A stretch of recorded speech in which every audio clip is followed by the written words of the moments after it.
We begin tonight with the White House. Still a beautiful building despite what's currently happening inside it. It's not the house's fault. Hashtag it's not the house's fault. Well, on Friday, there was some big news. Another shakeup at the White House today. Chief strategist Steve Bannon is out. Yes, Steve Bannon is gone, presumably to spend more time sucking his own cock. But he leaves behind a legacy defined by quasi-constitutional xenophobia, unfulfilled campaign promises, and a definitive answer to the question, what would happen if Martin Sheen ate nothing besides sea salt for 1,000 years? And while it was shocking, Bannon is just the latest in a string of recent departures. This picture of the president in the Oval Office with his top advisors was taken just days after the inauguration. Now, National Security Advisor Michael Flynn, gone. Press Secretary Sean Spicer, gone. Chief of Staff Reince Priebus, gone. And finally today, Steve Bannon. Wow.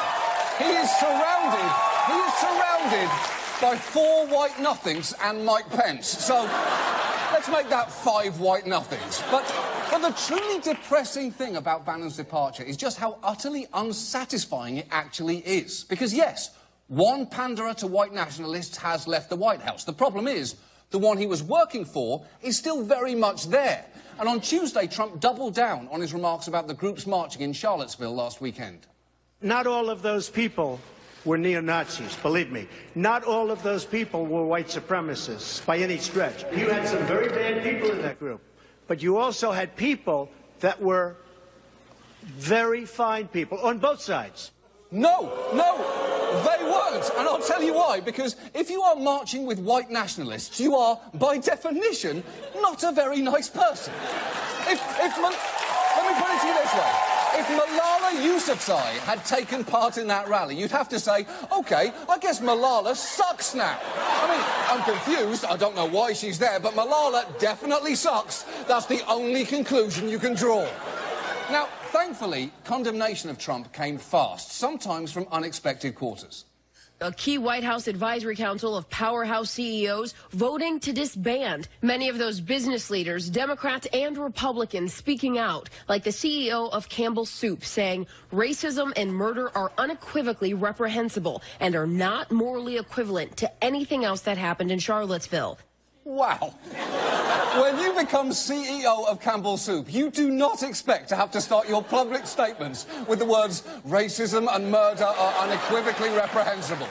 You expect to start them by saying, yes, we're very sorry, but again, you're the one eating clam chowder from a can. Now, meanwhile, commentators who are usually in Trump's corner had a genuinely tough time defending his remarks, and none tougher, perhaps, than Fox News' Melissa Francis. He didn't say there were very good people among neo-Nazi protesters. He said there were very good people on the other side. There are people that were opposed. It was clear what he was talking about. Look, can I tell you this? I am so uncomfortable having this conversation. And that's what this woman said before this, because I know what's in my heart. And I know that I don't think anyone is different, better, or worse based on the color of their skin. But I feel like there is nothing any of us can say right now without being judged. Well, look, here's a tip. If you're getting emotionally overwhelmed and feeling judged for defending Trump in his Nazi sympathizer phase, stop fucking doing it! It's that simple. No one is making you do it. Also, and I cannot stress this enough, how did you manage to make this about you? That's almost impressive. Now, it was also fascinating to watch Trump's own party try desperately not to deal with what he had said. Take Senate Majority Leader Mitch McConnell.